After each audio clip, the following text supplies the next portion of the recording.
ছন্দে ছন্দে হিসাব বিজ্ঞান অর্জন করি প্রকৃত জ্ঞান। ব্যয় সম্পদ আদায় চিনতে পারলে কে ঠেকায়। হিসাব বিজ্ঞানের প্রিয় শিক্ষার্থী বন্ধুরা, আশা করি সকলেই ভালো আছো তোমরা। হিসাব বিজ্ঞানের প্রকৃত বিশুদ্ধ জ্ঞানের জগতে আমি রিয়াজউদ্দিন তোমাদের সবাইকেই জানাই সুস্বাগত। প্রিয় শিক্ষার্থী বন্ধুরা, তোমরা এই ক্লাসটি থেকে নবম দশম শ্রেণীর বোর্ড বইয়ের নগদান বই অধ্যায়ের 109 পৃষ্ঠায় যে অঙ্কটি আছে সেই অঙ্কটির সমাধান শিখতে পারবে। আর শিক্ষার্থী বন্ধুরা, এই হলো সেই অঙ্কটি এবং এই হলো তার সেই সমাধান। তো আমি এখন তোমাদেরকে ব্যাখ্যা বিশ্লেষণ করে বুঝাবো কিভাবে এই সমাধানটি তৈরি হলো।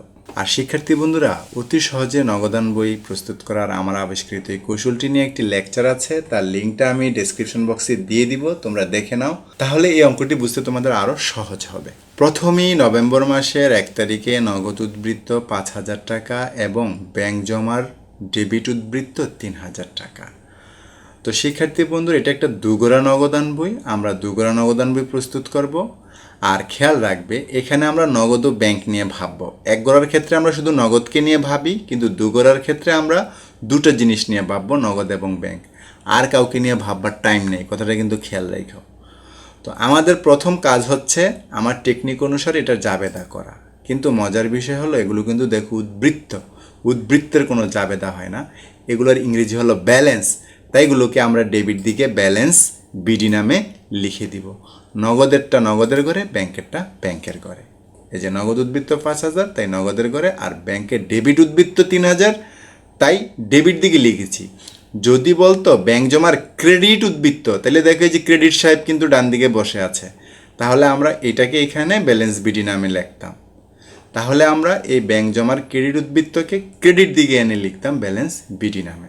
এক কথায়, যদি 1 তারিখ এরকম উদ্বৃত্ত থাকে, তোমরা সেগুলোকে ব্যালেন্স বিডি নামে লিখবে।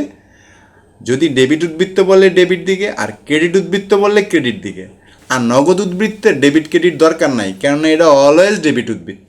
নভেম্বর 2, পণ্য ক্রয় বাবদ চেক প্রদান 2,000 টাকা। এটাকে আমরা এই দুগোড়া নগদান বইতে লিখব, কিন্তু প্রথম কাজ জাবেদা করা। এর জাবেদা হলো ক্রয় হিসাব ডেবিট আর ব্যাংক হিসাব ক্রেডিট।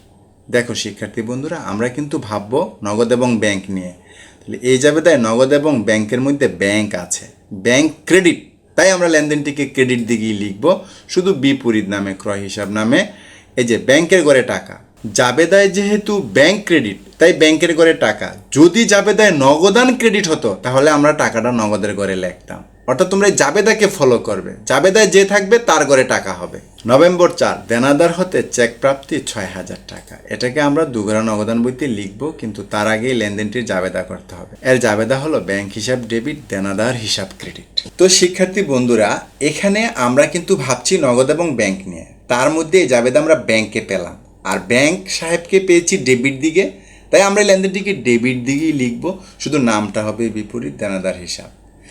আর যেহেতু ব্যাংক ডেবিট, তাই টাকা হবে ব্যাংকের ঘরে। যদি জাবেদায় নগদ ডেবিট হতো, তাহলে টাকা হতো নগদের ঘরে। বারবার কথাটা বলতেছি, জাবেদায় যে থাকবে টাকা তার ঘরে হবে। জাবেদায় যদি সে ডেবিট দিকে থাকে, তাহলে লেনদেনটি ডেবিট দিকে। জাবেদায় যদি তারা ক্রেডিট দিকে থাকে, তাহলে লেনদেনটিও ক্রেডিট দিকেই লিখব। এটাই হলো আমার আবিষ্কার বা গবেষণা। নভেম্বর 6, অফিসের জন্য আইপিএস ক্রয় 5,000 টাকা। এটাকে দুগোড়া নগদান বইতে লেখার আগে জাবেদা করতে হবে, আর এর জাবেদা হলো অফিস সরঞ্জাম হিসাব ডেবিট, নগদান হিসাব ক্রেডিট। এই যে দেখো, আমরা নগদান বাইকে ক্রেডিট পেয়েছি, তাই এই লেনদেনটিকে আমরা ক্রেডিট দিকে লিখব। নাম হবে শুধু বিপরীত, টাকার ঘরে টাকা, তারিখের ঘরে তারিখ। এখানে টাকাটা আমরা নগদের ঘরে লিখেছি, এর কারণ জাবেদায় নগদ ক্রেডিট। যদি জাবেদায় ব্যাংক ক্রেডিট হতো, তাহলে টাকাটা ব্যাংকের ঘরে লিখতাম। এটা আমাকে অসংখ্য শিক্ষার্থী প্রশ্ন করে যে স্যার, আমরা টাকা কার ঘরে লিখব? দেখো, আমি তার সহজ সমাধান তৈরি করে দিলাম। জাবেদায় যে থাকবে টাকা তার ঘরে হবে। নভেম্বর 8, পুরাতন আসবাবপত্র বিক্রয় 9,000 টাকা। এটাকে আমরা দুগোড়া নগদান বইতে লেখার আগে জাবেদা করব। জাবেদা হলো নগদান হিসাব ডেবিট, আসবাবপত্র হিসাব ক্রেডিট। এই দেখো, জাবেদায় নগদান হিসাব ডেবিট, তাই আমরা এই লেনদেনটিকে ডেবিট দিকেই লিখব, শুধু নাম হবে এই যে বিপরীত, আসবাবপত্র হিসাব নামে, টাকার ঘরে টাকা, তারিখের ঘরে তারিখ। টাকা হবে নগদের ঘরে, কারণ জাবেদায় নগদান ডেবিট। নভেম্বর 12, রাজীবের নিকট হতে বিক্রয় বাবদ চেক প্রাপ্তি 7,000 টাকা। এটাকে দুগোড়া নগদান বইতে লেখার আগে জাবেদা করতে হবে। এর জাবেদা হলো ব্যাংক হিসাব ডেবিট, দেনাদার হিসাব ক্রেডিট। তো শিক্ষার্থী বন্ধুরা দেখো, ব্যাংক হিসাব যেহেতু ডেবিট, তাই আমরা তাদেরকে ডেবিট দিকেই লিখবো, ব্যাংকের ঘরে টাকা লিখবো, কারণ জাবেদায় ব্যাংক ডেবিট, আর নামটা হবে শুধু বিপরীত, দেনাদার হিসাব নামে লিখবো শিক্ষার্থী বন্ধুরা তারিখ অনুসারে। নভেম্বর 15 ব্যক্তিগত প্রয়োজনে ব্যাংক হতে উত্তোলন, এটাকে দুগরা নগদান বইতে লেখার আগে জাবেদা করতে হবে। আর এই লেনদেনটির জাবেদা হলো উত্তোলন হিসাব ডেবিট, ব্যাংক হিসাব ক্রেডিট। যেহেতু জাবেদায় ব্যাংক ক্রেডিট, তাই আমরা এই লেনদেনটিকে ক্রেডিট দিকেই লিখব, শুধু বিপরীত নামে উত্তোলন হিসাব নামে টাকা হবে ব্যাংকের ঘরে, কারণ জাবেদায় ব্যাংক হিসাব ক্রেডিট। নভেম্বর 20 ব্যাংক হতে উত্তোলন 5,000 টাকা। শিক্ষার্থী বন্ধুরা এটাকে দুগরা নগদান বইতে লেখার আগে জাবেদা করতে হবে। এর জাবেদা হলো নগদান হিসাব ডেবিট, ব্যাংক হিসাব ক্রেডিট। দেখো মজার বিষয়, এই জাবেদায় নগদান আছে ডেবিট দিকে, ব্যাংক আছে ক্রেডিট দিকে, আর আমরা কিন্তু দুগরা নগদান বইতে নগদ এবং ব্যাংকে খুঁজছি। দেখো সেই দুইজনকে কিন্তু একত্রে পাওয়া গেছে, ডেবিট দিকে এবং ক্রেডিট দিকে। তো প্রথমে দেখো নগদান সাহেব ডেবিট, তাই আমরা ডেবিট দিকে বিপরীত নামে নগদের করে টাকা লিখব, যেহেতু নগদ ডেবিট, বিপরীত নাম হলো ব্যাংক, এই যে ব্যাংক হিসাব নামে লিখেছি। আবার যেহেতু ব্যাংক ক্রেডিট, আমরা ব্যাংকেও খুঁজছি সে ক্রেডিট দিকে, এমত অবস্থায় একে আমরা আবার ক্রেডিট দিকে লিখব বিপরীত নামে, যে নগদান হিসাব নামে। যেহেতু ব্যাংক ক্রেডিট, তাহলে শিক্ষার্থী বন্ধুরা আমরা এই যে ব্যাংকের ঘরে টাকা লিখব।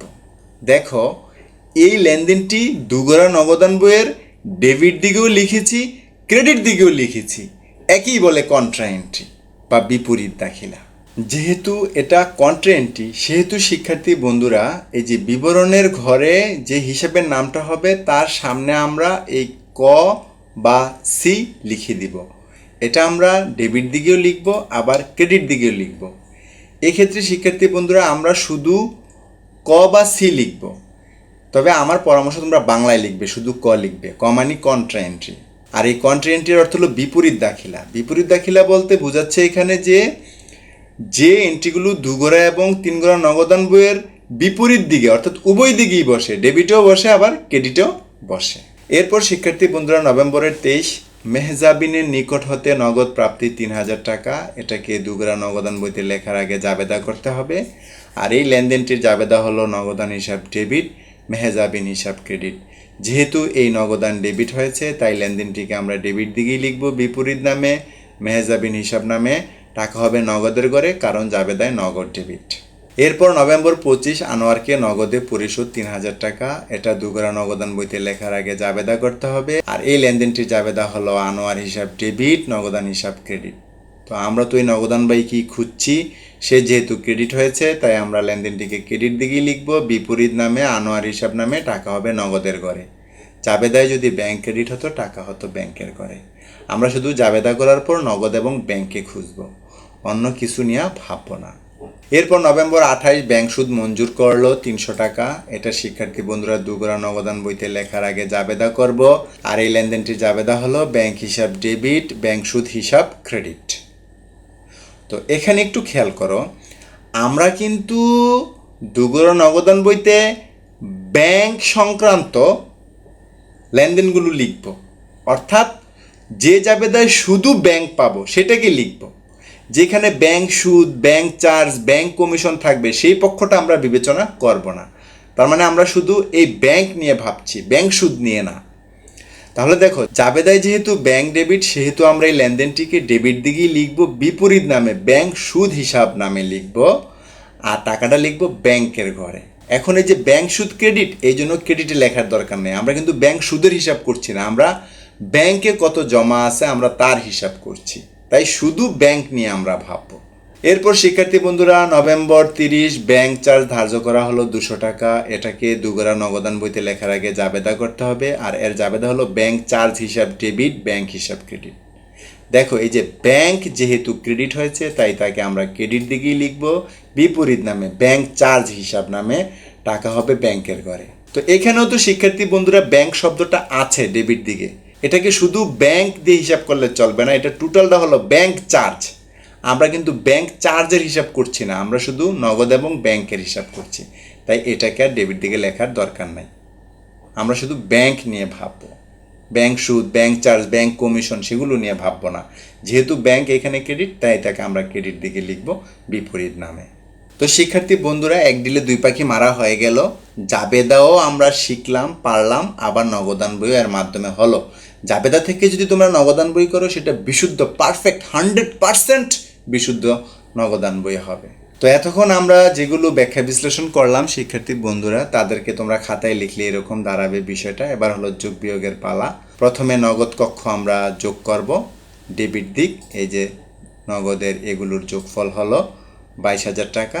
তো ক্রেডিটও নগদের 22,000 টাকা হতে হবে, কিন্তু এখানে আছে মাত্র 8,000 টাকা, তাহলে কম আছে 14,000 টাকা। যেই পরিমাণ টাকা কম তার নাম হলো শিক্ষার্থী বন্ধুরা ব্যালেন্স সিডি। আর ব্যালেন্স সিডি লিখতে হয় যেই মাসের অঙ্ক ঠিক তার শেষ দিন। নভেম্বর মাস 30, তাই যে নভেম্বরের 30 তারিখে ব্যালেন্স সিডি লিখেছি। তো তোমরা ইংরেজি বা বাংলা যে কোনো একটা লিখবে, তবে আমার পরামর্শ বাংলাই লিখো, ইংরেজিতে লেখার দরকার নেই, তোমরা লিখবা ব্যালেন্স সিডি। তাহলে এখান থেকে একটি কথা স্পষ্ট যে ব্যালেন্স সিডি হলো কম টাকার পরিমাণ। যেদিকেই টাকা কম থাকুক আমরা ব্যালেন্স সিডি নামে লিখব। আর ব্যালেন্স সিডি যেই দিন লিখি ঠিক তার পরের দিন অর্থাৎ ডিসেম্বর মাসের 1 তারিখে এবং সিডির ঠিক বিপরীত দিকে সবার নিচে আমরা ব্যালেন্স বিডি নামে ওই একই টাকার পরিমাণকে লিখব। এরপর শিক্ষার্থী বন্ধুরা আমরা ব্যাংক কলাম যোগ করব। ব্যাংক কলামের ডেবিট দিকের যোগফল হলো 16,300 টাকা, তার মানে ব্যাংকে জমা হয়েছে 16,300 টাকা। আর আমি ব্যাংক থেকে তুলে ফেলেছি এই 2,000, 2,000, 5,000 এবং 200। এই টাকাগুলো তোলার পরও আমার ব্যাংকে জমা আছে 7,100 টাকা। এটার নামই হলো ব্যালেন্স সিডি। ঠিক অনুরূপভাবে এটাকে আমরা ব্যালেন্স বিডি নামে লিখব। অতঃপর শিক্ষার্থী বন্ধুরা আমরা উত্তর লিখে দিব যে সমাপনী হাতে নগদ এই 14,000 টাকা এবং সমাপনী ব্যাংক জমা হলো 7,100 টাকা। এই যে ব্যালেন্স বিডিটাকে আমরা উত্তর হিসাবে লিখব। আশা করি শিক্ষার্থী বন্ধুরা তোমরা বিস্তারিত ব্যাখ্যা বিশ্লেষণমূলক এই ক্লাসটি বুঝতে পেরেছ। তাই তোমাদের সকলের সুস্বাস্থ্য কামনা করে আমার পরবর্তী ক্লাসগুলো দেখার আমন্ত্রণ জানিয়ে আজকের মতো এখানে বিদায়। আল্লাহ হাফেজ।